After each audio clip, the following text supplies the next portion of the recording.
Bom dia a todos, bom dia a todos. Sejam bem-vindos à Casa do Senhor, sejam bem-vindos a mais um culto de jovens, terceiro domingo do mês de novembro, e estamos muito alegres por podermos estar aqui reunidos esta manhã. Está frio, né? Está frio lá fora, mas mesmo assim Deus deu-nos não só o desejo, mas também as forças de podermos estar aqui reunidos em seu nome. E realmente que a presença de Deus, o seu Espírito, possa estar aqui, onde tiverem 2 ou 3 reunidos em seu nome, nós temos a certeza de que Deus está reunido também. É Ele próprio que afirma isso na sua palavra. E então estamos muito alegres por podermos todos juntos, em comunhão, em alegria, celebrar o amor de Deus e aprender mais sobre o que é que Ele tem para nos dizer esta manhã.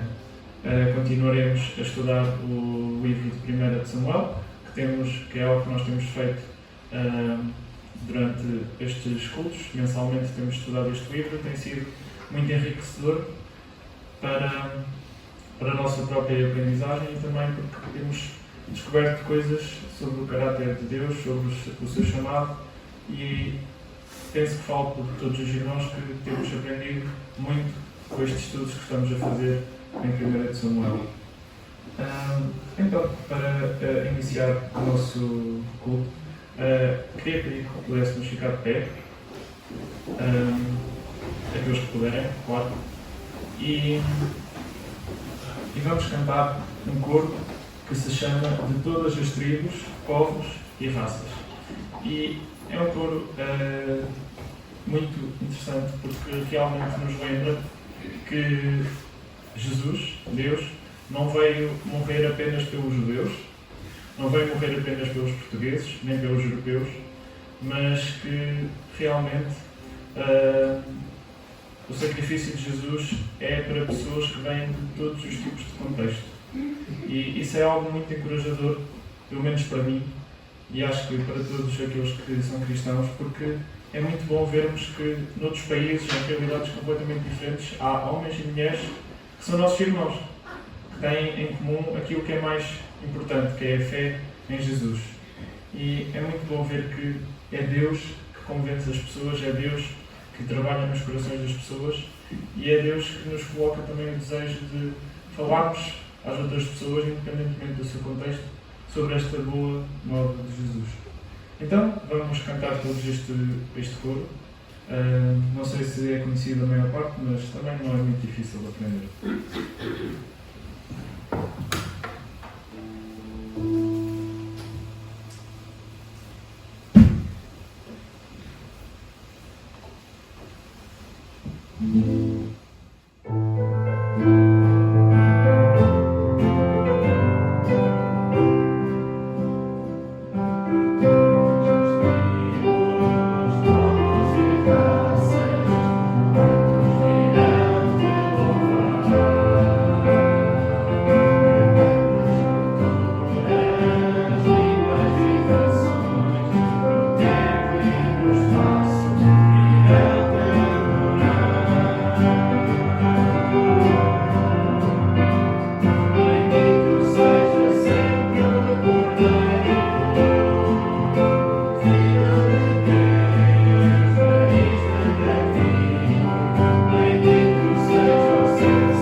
acreditamos que Jesus está aqui presente connosco. E isso é também algo que nos deve motivar a estarmos ainda mais alegres, porque temos a noção e a certeza de que o Deus Todo-Poderoso está presente aqui connosco, neste lugar, com cada um de nós, em espírito. E isso é maravilhoso, podemos contar com a presença de Deus. É uma presença tão gloriosa. Já pararam para pensar um bocado o que é ter aqui no nosso meio? Se somos cristãos, dentro de nós, através do Santo Espírito, a presença do Deus Criador dos céus e da terra? Tomem um bocadinho de tempo para pensar nisso. Deus que estava lá no início, Deus cuja glória excede os céus, como nós ouvimos também na reunião passada, é um amor e uma glória mais vasto que o mundo, mais alto que os céus, mais profundo que os mares. É algo incompreensível, uma presença majestosa que excede de todo o nosso entendimento. E, no entanto, a Bíblia nos diz que essa presença majestosa está, neste momento, aqui. Está em cada um de nós, quando nós aceitamos Jesus como nosso Senhor e Salvador. Eu acho que isso nos devia deixar completamente boquiabertos, porque todas as religiões do mundo falam ou de um Deus muito poderoso, mas muito distante, ou de um Deus que é próximo, mas que não é todo poderoso. Mas a Bíblia fala de um Deus que ao mesmo tempo é todo poderoso, Criador dos céus e da terra, e está presente aqui. Está presente em cada um de nós em espírito. E isso devia nos levar a adorar, a exaltar e a desejar que a glória de Deus se espalhe por todo o universo. E é isso que nós vamos fazer entoando o próximo coro, que fala exatamente disto mesmo. O coro é baseado num salmo e fala sobre a glória majestosa de Deus. Deixa-me só aqui. Desculpa.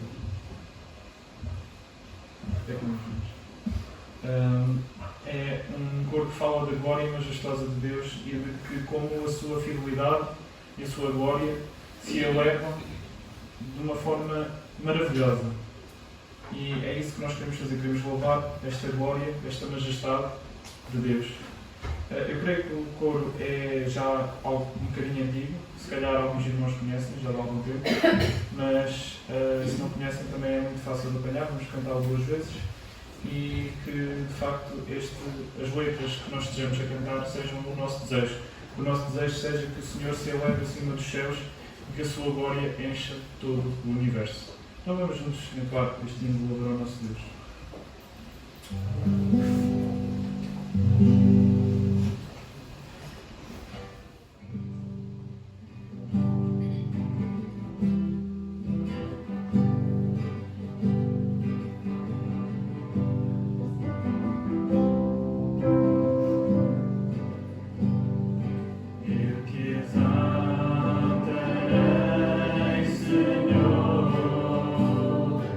Entre todas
realmente que este seja o nosso desejo.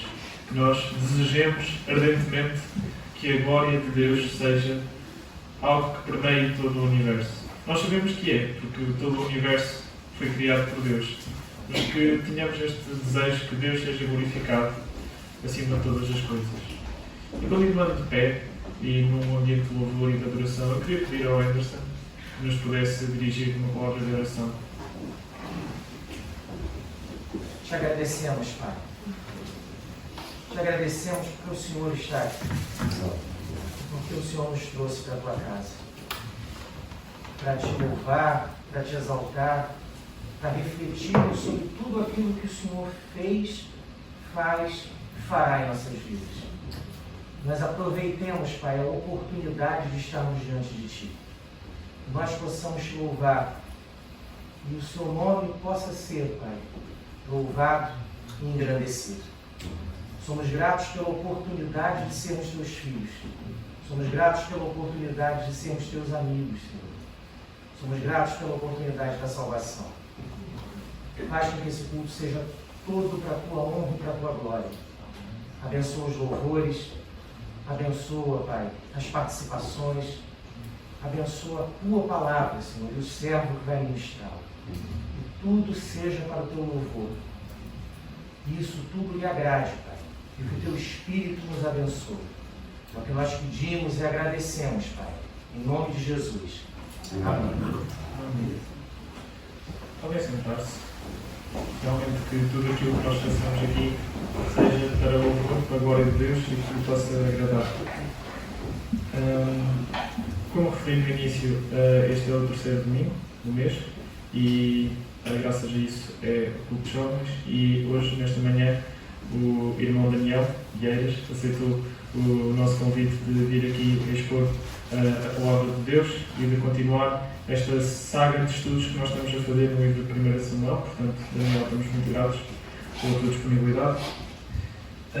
De anúncios, eu tenho aqui alguns anúncios para partilhar com os irmãos. Em primeiro lugar, partilhar os pedidos de oração que têm vindo a ser feitos. Não nos esqueçamos de orar por estes irmãos e irmãs que estão a passar por momentos mais difíceis e por mais necessidades e que também nos possamos demonstrar disponíveis para ajudá-los. Corrijam-me se estiver enganado, mas penso que é hoje o aniversário da Igreja em Povo do Pinheiro, que vão ter um culto hoje à tarde, certo? E também por causa disso não vai haver estudo bíblico hoje.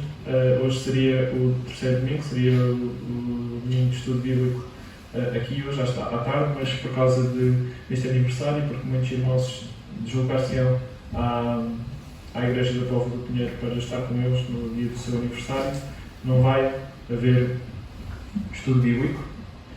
E também recebi um anúncio por parte de pessoas do Palhau que convidam os irmãos a estarem presentes na celebração dos 50 anos daquele acampamento.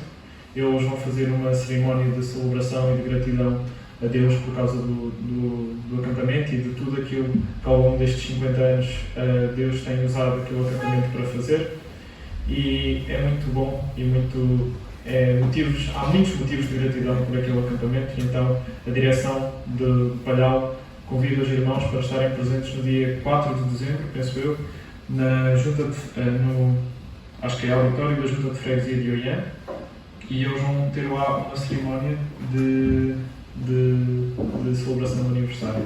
Estou só aqui a ver as horas para poder informar os irmãos sobre tudo direitinho. Será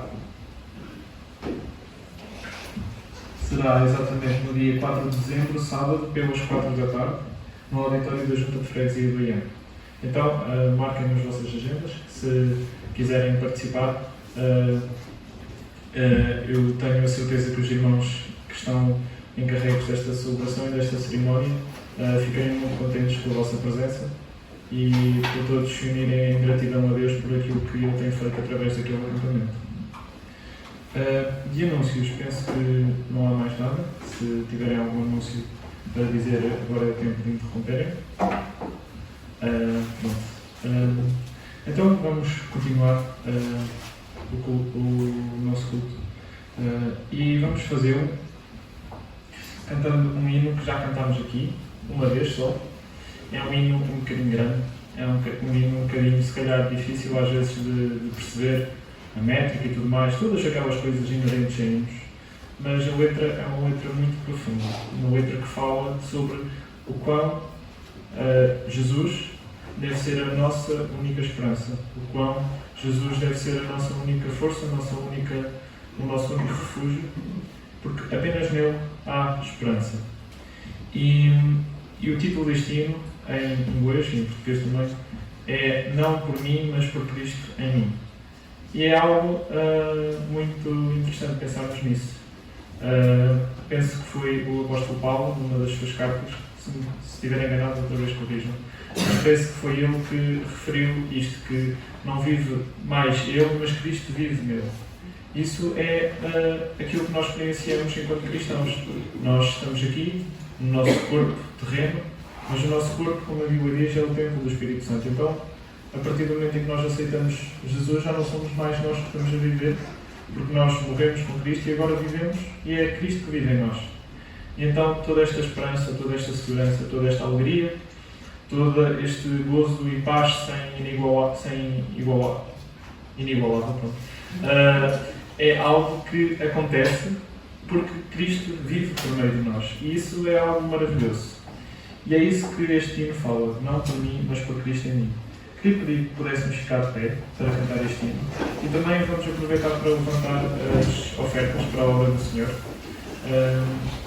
Que também, posso dizer, é um ato também de louvor e de adoração, porque estamos apenas a devolver a Deus aquilo que é dele, porque o nosso dinheiro não é nosso, é Deus que nos dá.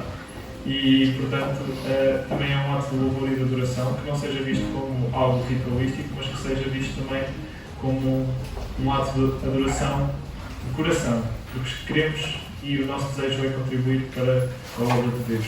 Então vamos todos juntos entoar este hino, não por mim, mas por Cristo em mim.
mim, mas por Cristo em mim.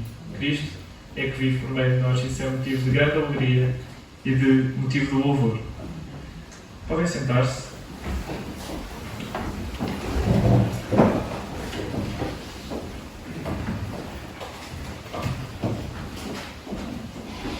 E se cantar é louvar a Deus, e se orar é louvar a Deus, agora também vamos louvar a Deus através de estarmos atentos àquilo que Ele tem para nos transmitir esta manhã.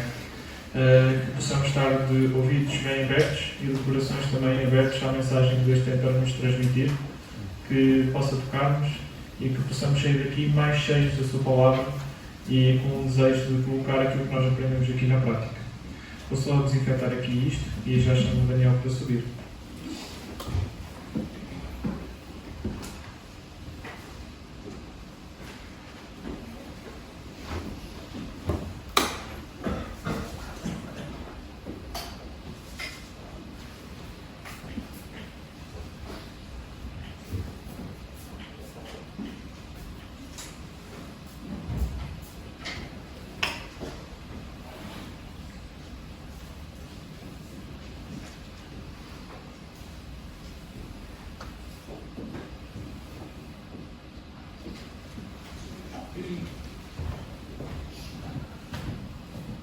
Daniel, pode subir, por favor.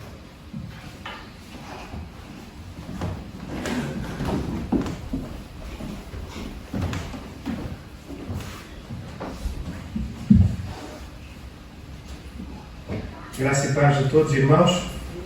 É com prazer que estou aqui no vosso meio esta manhã. A Igreja Eiras manda-vos também saudações. E realmente que a graça e a paz de Jesus e também o seu amor possa estar connosco aqui esta manhã e tenha realmente seguido então 1 de Samuel. E a proposta que me fizeram para esta manhã, para partilhar convosco, era para mergulharmos em 1 de Samuel, no capítulo 5, e iremos ler até ao capítulo 6 e versículo 21.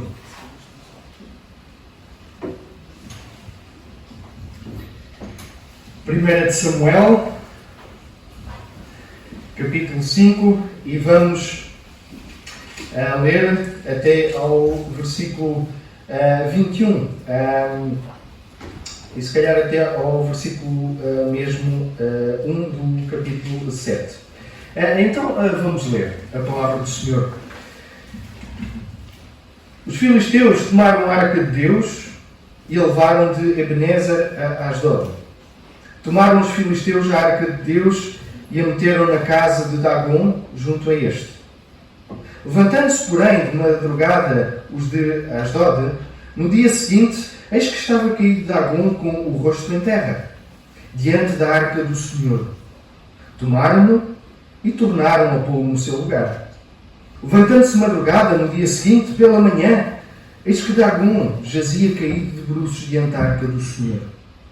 A cabeça de Dagon e as duas mãos estavam cortadas sobre o limiar. Dele ficara apenas o tronco. Por isso, os sacerdotes de Dagon e todos os que entram no seu templo não lhe pisam o limiar em Asdod até ao dia de hoje. Ou seja, até ao dia em que este livro estava a ser escrito. Porém, a mão do Senhor castigou duramente os de Asdod, e os assolou e os feriu de tumores tanto em Asdod como no seu território. Vendo os homens de Asdod que assim era, disseram: não fique conosco a arca do Deus de Israel, pois a sua mão é dura sobre nós e sobre Dagon, nosso Deus. Pelo que enviaram mensageiros, e congregaram assim todos os príncipes dos filisteus e disseram: que faremos da arca do Deus de Israel? Responderam: seja levada a arca do Deus de Israel até Gate, e depois de cidade em cidade. E levaram até Gate. Depois de a terem levado, a mão do Senhor foi contra aquela cidade, como um grande terror, pois feriu os homens daquela cidade, desde o pequeno até ao grande, e lhes nasceram tumores. Então enviaram a arca de Deus a Ecrom. Sucedeu, porém, que, em lá chegando, os ecronitas exclamaram, dizendo: transportaram até nós a arca do Deus de Israel para nos matarem, a nós e ao nosso povo. Então enviaram mensageiros e congregaram a todos os príncipes dos filisteus e disseram: devolvei a arca do Deus de Israel e torne para o seu lugar, para que não mate nem a nós nem ao nosso povo. Porque havia terror de morte em toda a cidade, e a mão de Deus castigara duramente ali. Os homens que não morriam eram atingidos com os tumores, e o clamor da cidade subiu até ao céu. 7 meses esteve a arca do Senhor na terra dos filisteus. Estes chamaram os sacerdotes e os adivinhadores e lhes disseram: que faremos da arca do Senhor? Fazei-nos saber como a devolveremos para o seu lugar.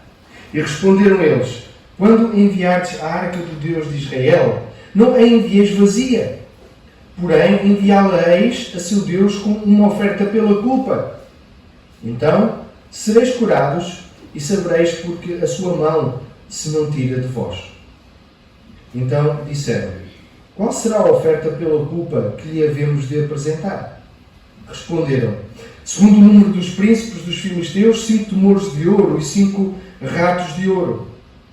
Porquanto a praga é uma, e a mesma é sobre todos vós e sobre todos os vossos príncipes. Fazei umas imitações dos vossos tumores e dos vossos ratos, que andam destruindo a terra, e dai glória ao Deus de Israel. Porventura, aliviará a sua mão de cima de vós, e do vosso Deus, e da vossa terra. Porque, pois, endureceríeis o coração, como os egípcios e Faraó endureceram o coração. Porventura, depois de os haverem tratado tão mal, não os deixaram ir e eles não se foram? Agora, pois, fazei um carro novo, tomai 2 vacas com crias, sobre as quais não se pôs ainda jugo, e atai-as ao carro. Os seus bezerros levá-los-eis para casa. Então, tomai a arca do Senhor, e ponde-a sobre o carro, e metei num cofre ao seu lado as figuras de ouro que lhe haveis de entregar como oferta pela culpa, e deixai-a ir. Reparai, se subir pelo caminho rumo ao seu território, a Bet-Semes, foi ele que nos fez este grande mal. E se não, saberemos que não foi a sua mão que nos feriu. Foi casual o que nos sucedeu. Assim fizeram aqueles homens, e tomaram 2 vacas com crias, e as ataram ao carro, e os seus bezerros encerraram em casa. Puseram a arca do Senhor sobre o carro, como também o cofre com os ratos de ouro e com as imitações dos tumores. As vacas se encaminharam diretamente para Bet-Semes, e andando e berrando, seguiam sempre por esse mesmo caminho, sem se desviarem nem para a direita nem para a esquerda. Os príncipes dos filisteus foram atrás delas, até ao território de Bet-Semes. Andavam os de Bet-Semes fazendo a cega do trigo no vale, e levantando os olhos, viram a arca, e vendo-a, se alegraram. O carro veio ao campo de Josué, o Et-Semita, e parou ali, onde havia uma grande pedra. Fenderam a madeira do carro e ofereceram as vacas ao Senhor em um holocausto. Os levitas desceram a arca do Senhor, como também o cofre que estava junto a ela, em que estavam as obras de ouro, e os puseram sobre a grande pedra. No mesmo dia, os homens de Bet-Semes ofereceram holocaustos e imolaram sacrifícios ao Senhor. Viram aquilo os 5 príncipes dos filisteus e voltaram para Ecrón no mesmo dia. São estes, pois, os tumores de ouro que enviaram os filisteus ao Senhor como oferta pela culpa. Por Asdod um, por Gaza outro, por Ascalon outro, por Gat outro, por Ecrón outro, como também os ratos de ouro, segundo o número de todas as cidades dos filisteus, pertencentes aos 5 príncipes, desde as cidades fortes até às aldeias camprestres. A grande pedra sobre a qual puseram a arca do Senhor está até ao dia de hoje no campo de Josué, o Bet-Semita. Feriu o Senhor os homens de Bet-Semes, porque olharam para dentro da arca do Senhor. Sim, feriu deles 70 homens. Então o povo chorou, porquanto o Senhor fizera tão grande morticínio entre eles. Então, disseram os homens de Bet-Semes: quem poderia estar perante o Senhor, este Deus Santo? E para quem subirá desde nós? Enviaram, pois, mensageiros aos habitantes de Kiriat-Jearim, dizendo: os filisteus devolveram a arca do Senhor. Descei, pois, e fazei-a subir para vós todos. Então vieram os homens de Kiriat-Jearim e levaram a arca do Senhor à casa de Abinadab, no outeiro, e consagraram Eleazar, seu filho, para que guardasse a arca do Senhor. Até aqui, então, a leitura da palavra do Senhor, e vamos ter uma palavra de oração. Senhor Deus Todo-Poderoso, nós nesta manhã queremos render-te o louvor, queremos render-te graças, e também estamos gratos pela liberdade que temos de estar neste local, abrir a tua palavra, desfolhar a tua palavra, a fim de a estudar. Senhor, dá-nos, pois, realmente entendimento para a poder entender e dá-nos força para a aplicar à nossa vida. A ti seja dada toda a honra e glória, em nome de Jesus. Amém. Amém. Então, logo nestes primeiros versículos que nós lemos, vemos que depois de uma grande batalha, os filisteus tomaram a arca de Deus e a levaram.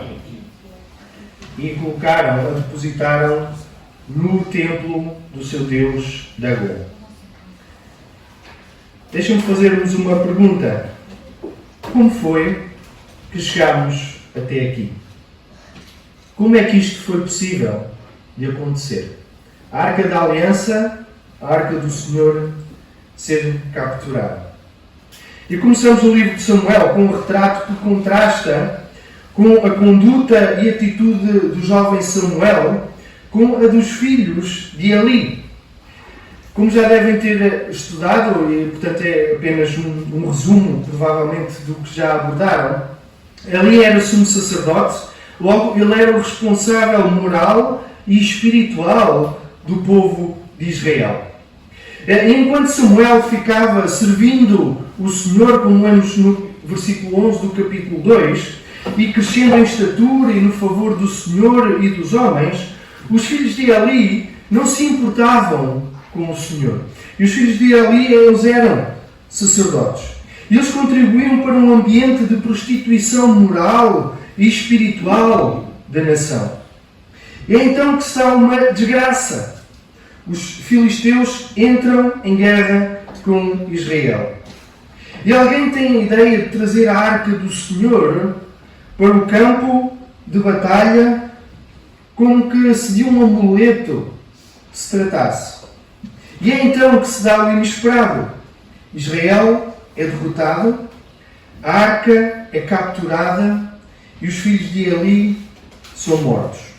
Então a grande desgraça, aquilo que fez abalar Israel, foi mesmo a captura da arca do Senhor.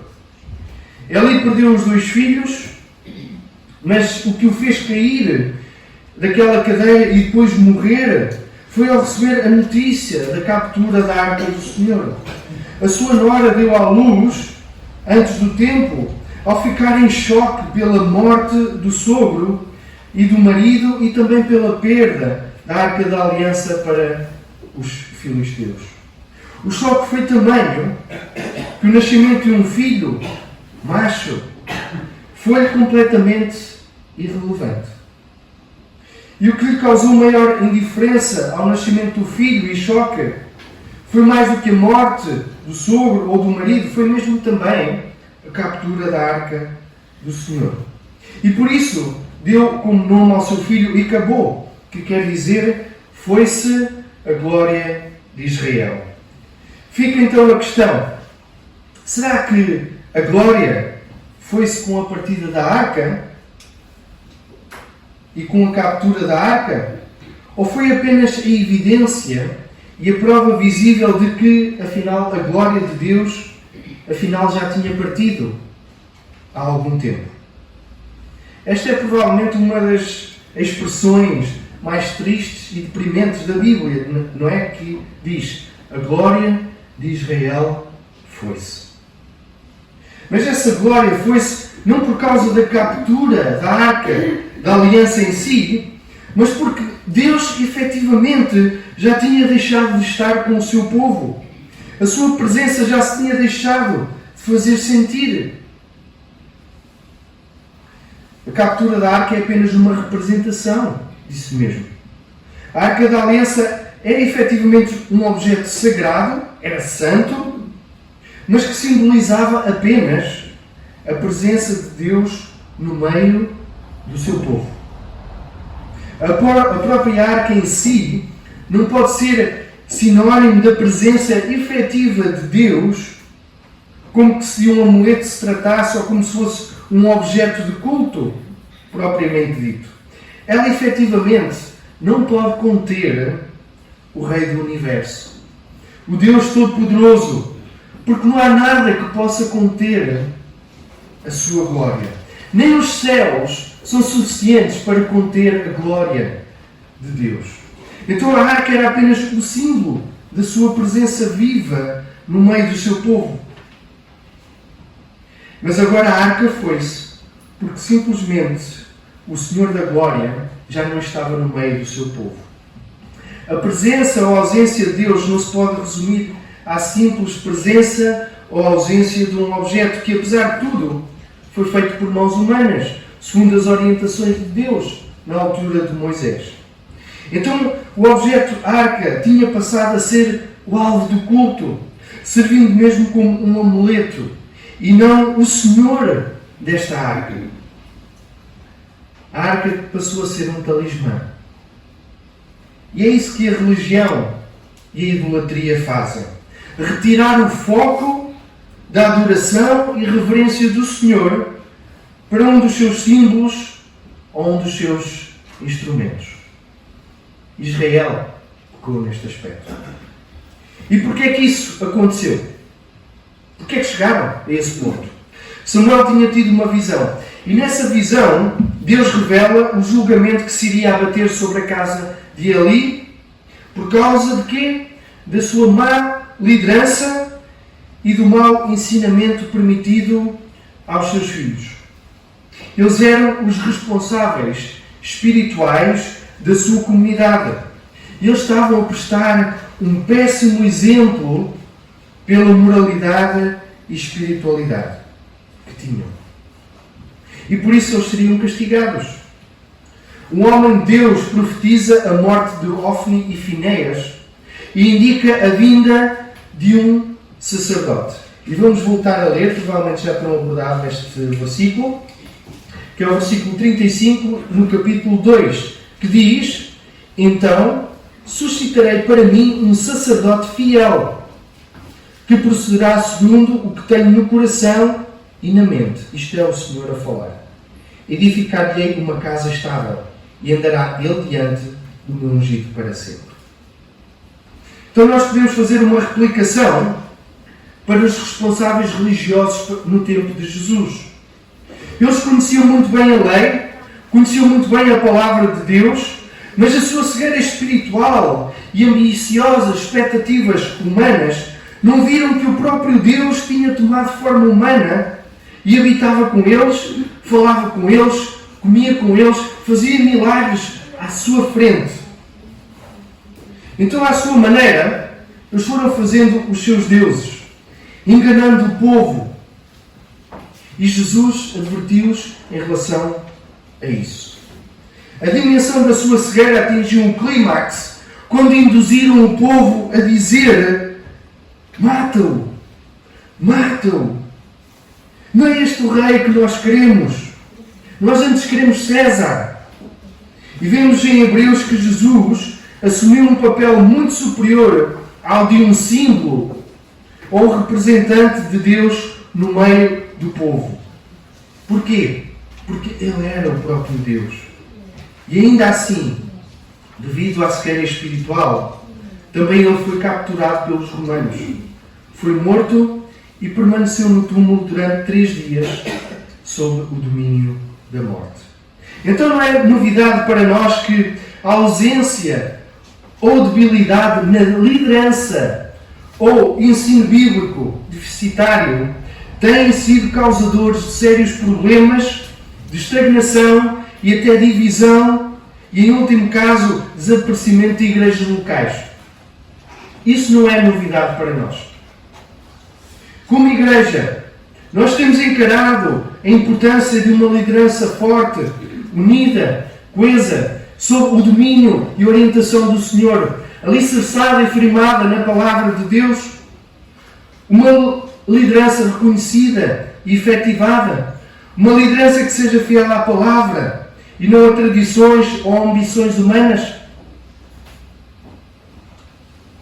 Então isto leva-nos para o ponto seguinte.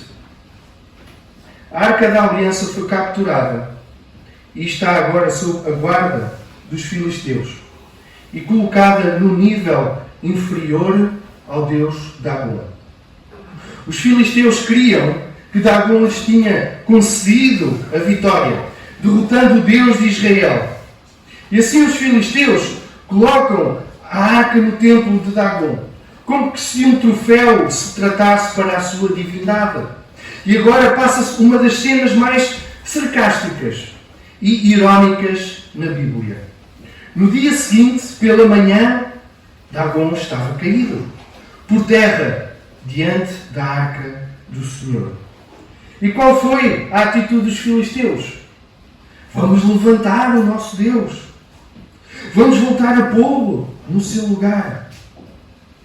Que Deus ridículo! Ele caiu e não se conseguiu pôr de pé. Precisou dos seus adoradores para o colocarem no sítio. Porque por ele mesmo não consegue fazer. Que povo ridículo! Não consegue ver que o seu Deus precisa deles para existir.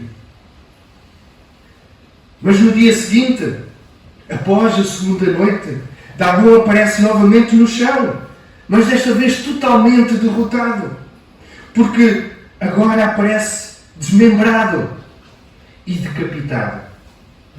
Ficar sem a cabeça é a imagem da derrota total.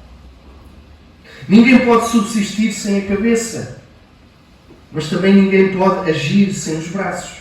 Então aquele Deus amputado e decapitado jaz ali, em frente à arca do Senhor, totalmente derrotado. Então aqui assistimos ao confronto do Deus verdadeiro com o Deus falso. O Deus vivo e o Deus morto.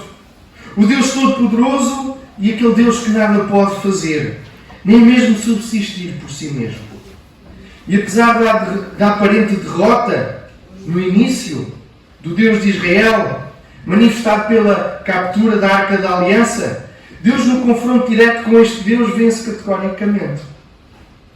Dagon não consegue sequer ficar em pé diante da Arca, mostrando por isso que Deus é maior, muito maior, incomparavelmente. O ser humano tende a criar os seus ídolos, os seus próprios deuses feitos à imagem e semelhança das suas necessidades e expectativas. Que tolos! Reportando para os dias de Jesus, vemos que aparentemente, na crucificação e morte de Jesus, afinal o plano de Deus saiu frustrado. Então, afinal, tanta coisa, tanta palestra dada por Jesus, tanto ensino, tanto milagre. E afinal, tudo acabou ali, naquela tarde de sexta-feira. Aquele que se dizia o Filho de Deus foi derrotado. Não? Claro que não. Não é verdade. Tal como aconteceu aqui. Após 2 noites, na manhã do 3º dia, Jesus ressuscitou. Jesus venceu a morte. E apesar da aparente derrota, Jesus venceu. E sabem porque Ele venceu? Nós também venceremos. Jesus deu a sua vida para que nós pudéssemos ter vida. Como dizia Paulo, onde está, ó morte, o teu aguilhão? Onde está agora? A morte que o pecado causa foi derrotada, porque o próprio pecado é derrotado na cruz, como já cantámos esta manhã. O sangue de Jesus nos purifica de toda a iniquidade. E sim, na manhã do terceiro dia, Jesus ressuscitou, venceu a morte. Na manhã do terceiro dia, a morte e a influência do pecado são derrotados. Como este dragão foi derrotado naquela manhã do terceiro dia. Como podemos nós avaliar Deus? Pode alguma vez Deus ser mal sucedido? A resposta é não. Deus não pode ser avaliado pelas circunstâncias. Porque não são as circunstâncias que ditam quem Deus é ou o resultado do que Ele faz. Ele age soberanamente, a fim de que a sua vontade e os seus propósitos sejam concretizados. Quando nós somos confrontados por aqueles que não conhecem Deus, muitas vezes dizem: quem é o Deus destes cristãos? Onde é que Ele está?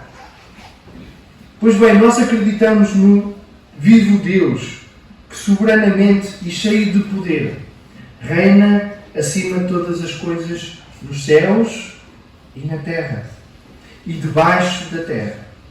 A nossa esperança está no que está acima de tudo quanto existe, do que se vê e do que se não vê, e majestosamente cumpre os seus propósitos momento após momento, mesmo que as circunstâncias digam que se calhar as coisas não estão a correr tão bem quanto nós pensamos.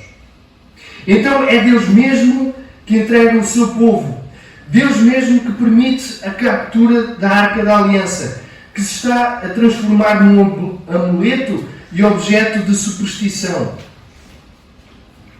e não técnica ou força dos filisteus. Mas é Deus mesmo a entregar a eles o seu povo e até a arca. E depois vem o julgamento do Senhor. Vem o julgamento do Senhor a partir do versículo 6 e do capítulo 5. A primeira resposta do Senhor estava dada. Não há Deus que resista à presença do Senhor e que se mantenha de pé. A segunda resposta do Senhor vem através do julgamento. Este julgamento torna-se como que uma batata quente na mão para resolver. Todos vocês sabem jogar à batata quente, não é? No jogo da batata quente é pressuposto nós passarmos o objeto que temos na nossa mão o mais rápido possível para quem está ao nosso lado. Porquê? Porque está quente, incomoda, é desconfortável. Queremos passar aquele fardo para quem está ao nosso lado. Porque se ficarmos muito tempo com ela, nós vamos nos queimar. Não é? Por isso é que quando estamos a fazer as batatas a burro, não é? Queremos amassá-las rapidamente, não é? Ou então temos que usar uma luva ou um pedaço de pano. Então, porque está quente, incomoda, é desconfortável. Então, não o queremos descartá-lo o mais rápido possível porque está avisado, está a contender com a nossa zona de conforto, com o meu modo de vida. Então, eu não quero. Eu quero passá-lo, outro que fique. Mas o que é que está aqui a acontecer? Vemos nos versículos 6, 9 e 11 o quê? A mão do Senhor castigou duramente. A mão do Senhor foi contra aquela cidade com grande terror. A mão de Deus castigara duramente ali. Deus está a julgar estes filisteus. Qual foi o tipo de resposta? Que está aqui a acontecer. Vemos Deus a castigar duramente este povo com ferimentos causados, ao que parece, por uma peste causada por ratos. Há quem diga que pode ter sido uma espécie de peste bubónica, peste negra. Mas não é só o povo. Eles queixam-se que até o seu próprio Deus, Deus Dagon, eles dizem: pois a sua mão é dura sobre nós e sobre Dagon, nosso Deus. Eles reconhecem que até o seu próprio Deus está a sofrer. Qual foi o tipo de resposta? E então, o que é que essa resposta diz sobre nós? Apesar de tudo, Dagon, partido em pedaços, a praga que estavam a suportar, eles mantinham a expressão: o nosso Deus.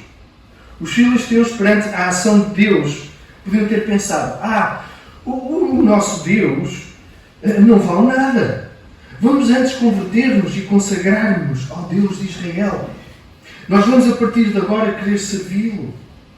Foi isso que aconteceu? Não. Eles mesmo reconhecendo que o seu Deus estava a ser castigado pelo Deus de Israel, eles queriam continuar a servir o seu Deus. Que tolos, que cegueira espiritual. Mas serão só eles os tolos? Serão só eles os cegos? E nós hoje, quão apelativo é nós determos-nos perante aquilo que nos dá conforto e segurança, assim como quão difícil é abandonarmos isso. E nós também vamos construindo ídolos e deuses à nossa volta. Pode ser a carreira, pode ser o dinheiro, pode ser a religiosidade, pode ser entretenimento, pode ser sexo. Ou que nós possamos parar e analisarmos a nossa vida, identificando cada aspecto que nos ofusca a visão do Senhor, dissecando e removendo cada aspecto que nos tira o foco e a atenção que deve estar depositada no Senhor, quebrando cada Deus que vamos construindo para nós mesmos, a fim de sermos servidos por Ele. Quantas derrotas nós não temos tido nas nossas vidas, porque efetivamente damos tão pouca prioridade e valor ao Deus de Israel. Quantas derrotas nós não temos tido nas nossas vidas, porque o lugar de Deus tem sido ocupado por outros deuses que nós vamos construindo. Que Deus tenha misericórdia de nós e nos inflame e contenda connosco. Que o seu Espírito Santo nos incomode e nos mostre o caminho do arrependimento e da reaproximação do Senhor. Vinde a mim, vós que estáis cansados e oprimidos. Oprimidos de quê? Dos fardos que vamos pondo, muitas vezes na nossa vida. Fardos muitas vezes na forma de deuses, que nos roubam o tempo, que nos roubam a comunhão com Deus, que nos arrancam da sua presença. Ou que Deus trabalhe em nós, para que nós possamos ser aliviados. Eles estiveram assim 7 meses a empurrar este problema. E porquê é que se tornou um problema? Porque expôs a fragilidade do seu Deus e a sua vulnerabilidade. Pensavam que tinham dominado o Deus de Israel, que o tinham vencido, mas não. E por isso, em vez de se arrependerem e converterem, eles resistem e fogem e passam aquele problema para quem está ao seu lado. Olham para as cidades vizinhas e dizem: tomem conta deste problema que nós não sabemos lidar com ele. Está a ser muito duro e por isso queremos passar ao outro. Mas à medida que iam passando o problema, onde a arca estava, fazia-se sentir o julgamento, morte e feridas. Então o clamor que vimos no versículo 12 não é um clamor de perdão e de arrependimento, é um clamor de saturação, a implorar que Deus os deixe de afligir. E é isso que se passa no capítulo 6. Eles querem mandar Deus embora, porque não se querem arrepender nem humilhar perante Deus.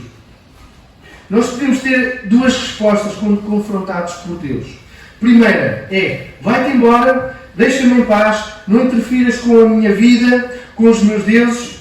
Ou podemos antes ajoelhar-nos e humilhar-nos e dizer: Senhor, o que é que eu posso fazer para ser salvo? O que é que eu posso fazer para me reaproximar de Ti?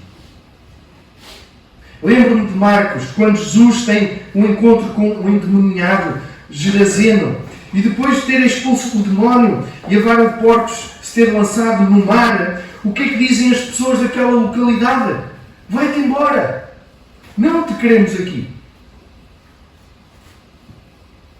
E no capítulo 6 vemos o seu plano para se verem livres da presença do Senhor. Numa atitude de humilhação, mas de saturação inicialmente. Deus, por favor, deixa-nos em paz. Já estamos fartos. E assim, passados 7 meses, eles buscam os seus sacerdotes e adivinhadores e, saturados, elaboram um plano para se desfazer da arca. Mas querem fazê-lo por forma a não enfurecer ainda mais o Deus de Israel. E a solução é enviar uma oferta pela culpa para apaziguar o Deus de Israel. No contexto então, quando uma pessoa cometia uma falta contra outra, era obrigada a restituir o que tinha sido tomado, mais uma quantia adicional como reparação ou compensação. Somente com humilde confissão do erro feito e reembolso simbólico, os filisteus podiam esperar um alívio do julgamento divino. Assim, a arca é colocada numa carroça nova, a estrear, puxada por 2 vacas com bezerros, que nunca tinham puxado sequer carroças. Eles queriam comprovar, sem sombra de dúvidas, que realmente tudo aquilo que lhes estava a acontecer era o Deus de Israel que estava a fazer. Portanto, eles ainda não tinham muito bem a certeza. Será que isto é mesmo o Deus de Israel que nos está a fazer isto? Ou é apenas obras do acaso?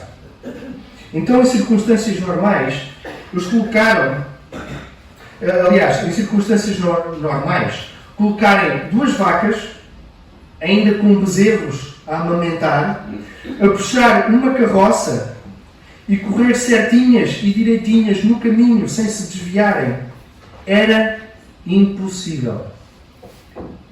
Porque eles não iriam a lado nenhum. Primeiramente, queriam voltar para os seus bezerros.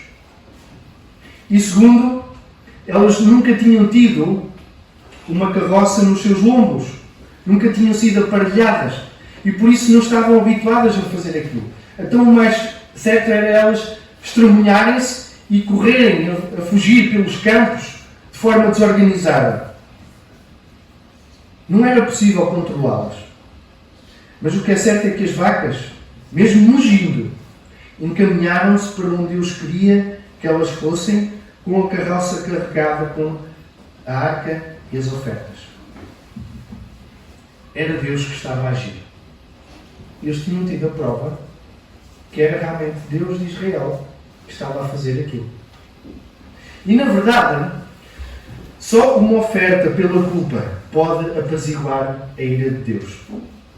A maior, completa e perfeita oferta pela culpa foi feita através de Jesus Cristo, quando Ele mesmo se deu em oferta de culpa pelo teu e pelo meu pecado, mesmo Ele não tendo pecado. E por isso foi perfeita. E por isso foi uma oferta completa. E por isso mesmo a ira de Deus sobre o pecado da humanidade foi apaziguada. E agora fomos reconciliados com Deus.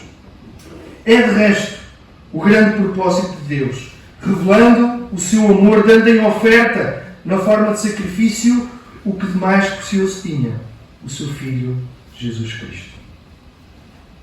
E é então que se dá uma grande surpresa. As vacas vão ali direitinhas pelo caminho em direção a Israel. Um sinal que tem tanto de grande, como de estranho, como também de irónico. A arca do Senhor entra em Israel e é trazida por 2 vacas. As pessoas estão no campo e de repente estão lá a trabalhar, não é? Na cega, e vêm 2 vacas a aparecer no caminho, trazendo a arca do Senhor, que lhe tinha sido roubada há alguns meses. E nisto eles alegram-se muito, tal é a surpresa, mas como é que isto é possível? A arca do Senhor? Então o irónico e caricato é que a arca regressou não por intermédio de forças especiais que foram lá tomar de assalto a terra dos filisteus. Não foi por intermédio de agentes da saga de Missão Impossível liderados pelo Tom Cruise. Não foi. Ou por uma operação ultra secreta levada a cabo pelo 007. Nada disso. 2 vacas e uma carroça.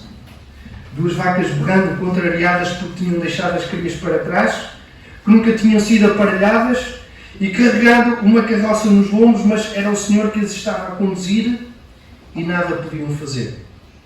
Então, mais uma vez, é Deus atuando, usando quem quer, da forma que quer, no tempo que quer, na concretização do seu propósito. É Deus quem permite que Israel seja derrotado, que que a arca seja capturada, que os filisteus sejam duramente castigados e derrotados. E por fim que a arca regresse ao meio do seu povo. É Deus que está agindo sempre. A resposta dos habitantes de Israel foi a alegria. A arca está de regresso. O símbolo da presença do Senhor no meio do seu povo estava a voltar ao lugar de origem. E nisso desmontaram a carroça e dela fizeram lenha para sacrificar as vacas ao Senhor em holocausto. E nesse tempo também, os levitas, dos quais cabia a responsabilidade de transportar a arca, tiraram-na da carroça e colocaram sobre uma pedra, assim como as ofertas que os filisteus tinham dado. Enquanto isso, os cinco príncipes filisteus viam ao longe o que estava a acontecer. Eles estavam assim, cheios de medo. Porquê? Será que isto vai resultar? Será que desta vez é que Deus vai apaziguar o seu juízo sobre nós? E vendo que a arca estava entregue, regressaram para Ecrón, certamente muito aliviados. Já está. Desta já nos livramos. Alegria e comemoração. Regressa à arca com total e exclusiva intervenção de Deus. Aponta para o regresso do Senhor para o meio do seu povo. Sabem, após a descida do Espírito Santo, os crentes da igreja primitiva, eles reuniam-se de casa em casa e no partir do pão, celebrando e regozijando-se, e espalhando a mensagem do Evangelho com entusiasmo e com autoridade. Assim como nós também vamos fazendo nos dias de hoje. Reunimos para partir o pão, tomar o vinho, reunimos para estudar e aprender a palavra de Deus. Porque Jesus está presente e habita no meio do seu povo através do Espírito Santo. O pão e o vinho relembram-nos aquilo que Jesus fez por nós. Ele foi a oferta pela culpa dos nossos pecados. Ele foi o sacrifício que restabeleceu a comunhão entre Deus Pai, que é santo, e o homem, que é pecador. E por isso temos motivos para celebrar, para o adorar, para estarmos juntos e aprendermos mais de sua palavra. Contudo, no versículo 19, vemos um novo revés neste acontecimento. 70 homens são mortos, porque olharam para dentro da arca. Se eles tivessem visto o filme do Indiana Jones e os salteadores da Arca Perdida, eles teriam percebido que não era boa ideia. Bom, não é nada disso. A Arca do Senhor representava a presença do Senhor no meio do seu povo.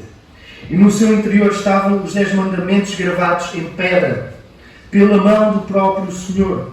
Apenas os levitas tinham instruções específicas para a manipular e mexer nela. Eles chegam a uma dura, quer dizer, é verdade. Mas eles, se calhar, não tinham bem essa noção. Quem poderia estar perante o Senhor, este Deus Santo? E realmente, esta é uma realidade. Deus é santo. E eles não estavam a agir com Deus com reverência. Eles não estavam aqui a lidar com humildade. Toda aquela excitação, curiosidade levaram a que alguns homens se esquecessem disso. Tocando na arca e olhando para dentro dela como leviandade, sem respeito, sem submissão. Eles esqueceram-se que Deus é santo. Deus é santo. A consequência disso foi a morte. E por causa disso a arca foi removida para que iria atingir a Índia e ficou durante 20 anos. E esta sua atitude revela que o seu foco não era a presença do próprio Deus no meio deles, mas a arca enquanto objeto, troféu ou um amuleto. Então, em vez de perdão e arrependimento e restauração, eles perdem a arca novamente e durante 20 anos vai para outra localização. Então, a resposta que tu deres a esta atitude de Deus vai muito depender de quem Deus é para ti. A medida do pecado é a medida do sangue que foi vertido por Jesus na cruz. Que Deus nós vamos colocando no nosso caminho e que nos distraem do verdadeiro Deus e banalizam até o valor do precioso sangue de Jesus. Banalizam no sentido do tipo de conduta que nós vamos tendo na nossa vida. Consideramos também quão nefastas e perigosas podem ser lideranças desprovidas de autoridade moral e espiritual, mas também de ensino fiel. O que é que a Igreja precisa de hoje em dia, para além do reavivamento? Precisa de redescobrir a bondade de Deus e o seu anseio de ter um relacionamento próximo com o seu povo. Ter uma noção de quem Deus verdadeiramente é. Um Deus tremendo, acima de todos os deuses modernos, que cumpre os seus propósitos da forma que quer, como quer, usando quem quer, no tempo que quer. Quem é como tu, Senhor, majestoso e glorioso, santo e maravilhoso, fazendo maravilhas. A glória do Senhor partiu, não porque a arca partiu. A verdadeira glória do povo é o próprio Senhor. Jesus tabernaculou conosco, plantou a sua tenda conosco. Ele tomou a nossa humanidade em si mesmo e tomou também o nosso pecado, assumindo Ele mesmo o lugar de oferta pela culpa do nosso pecado. Vale a pena servi-lo. Vale a pena segui-lo. Vale a pena servi-lo com todo o nosso coração. Vale a pena trocar todo e qualquer Deus que vamos construindo à nossa imagem e semelhança por este Rei do Universo. Que Deus nos abençoe. Que Deus contenda com os nossos corações.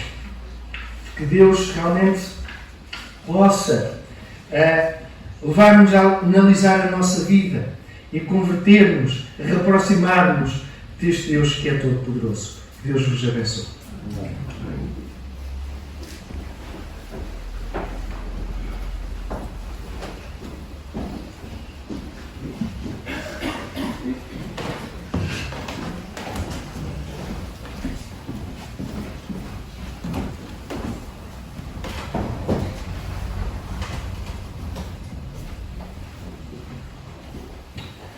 Estamos mesmo muito gratos a Deus pela mensagem que nós ouvimos aqui hoje e por todos os avisos, mas também aprendermos que realmente vale a pena servirmos e termos em primeiro lugar sempre no nosso coração o Deus verdadeiro e não ídolos que nós arranjemos por causa da nossa natureza humana, que falha. E é realmente importante lembrarmos destas verdades, então estamos muito agradecidos por este momento que pudemos ouvir a Palavra de Deus. E antes de terminar este culto com uma palavra de oração, pedia aos irmãos que ficassem de pé, que os que puderem. Vamos só cantar um coro, que é só uma estrofe, é muito pequeno, mas eu acho que é muito... para além de ser um coro que eu gosto muito, acho que encaixa muito bem com aquilo que nós tivemos a falar hoje, porque o cerne do hino é a Deus toda a glória. O que nós ouvimos hoje foram povos, incluindo o próprio povo de Israel, que não deu a Deus toda a glória. Preferiram usar a arca de Deus como um amuleto. O povo dos filisteus preferiu continuar com um Deus de estátua, mesmo reconhecendo e vendo que ele não podia subsistir ao poder do Deus verdadeiro, mas mesmo assim não deram glória, toda a glória a Deus. E muitas vezes nós somos assim. E isso é algo que Deus deve contender connosco, como ouvimos aqui, e deve transformar-nos para que nós possamos todos os dias, no nosso dia-a-dia, darmos única e exclusivamente a Deus toda a glória. Então vamos cantar este coro só uma vez e depois vamos terminar o culto com oração. Por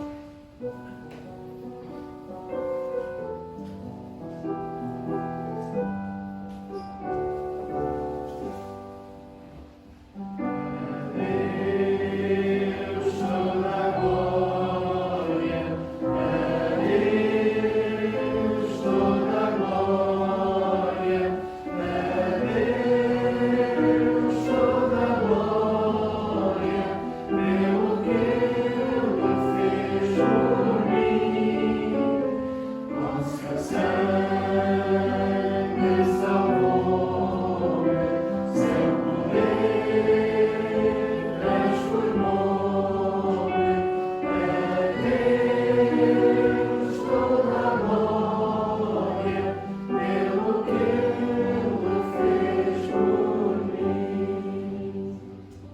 de facto demos toda a glória, toda a honra, toda a gratidão ao Deus do Universo. Queria pedir à Irmã Maria do Carmo que nos pudesse despedir com uma palavra de oração, louvando e agradecendo a Deus por tudo aquilo que aconteceu aqui esta manhã. Louvamos o Senhor mais uma vez nesta manhã por tudo quanto pudemos aprender e também por tudo que pudemos fazer nesta manhã. Obrigado, Senhor, por primeira reunião que tivemos, bênção, que iluminou os nossos corações e viemos à tua casa para cumprir o mandamento que mandaste para nós, Senhor. Obrigado porque estivemos alegres e felizes.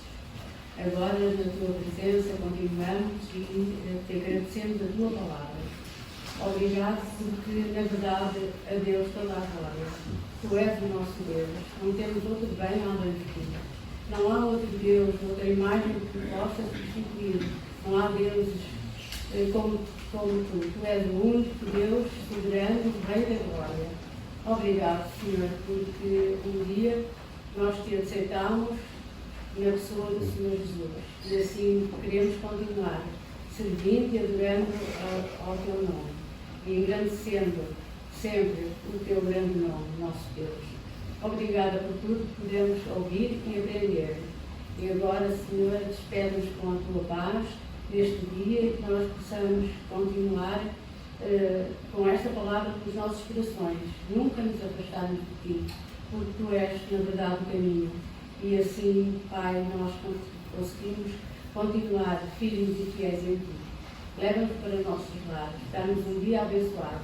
Abençoa também a reunião que se vai a seguir na Póvoa de Pinheiro, de aniversário, ser com aqueles irmãos ali também, e com todos aqueles que se querem deslocar até lá. Abençoa cada um em particular.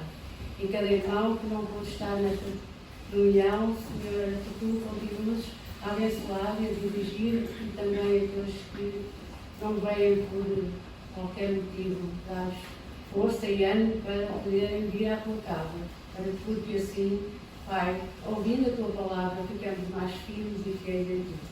Cuida de nós no resto deste dia. Te entregamos ao teu cuidado, agradecidos no precioso nome do Senhor Jesus. Amém. Demos por terminado o nosso culto. Dentro de alguns momentos começará a escola dominical e desejo a todos um ótimo domingo e um bom resto de fim de semana.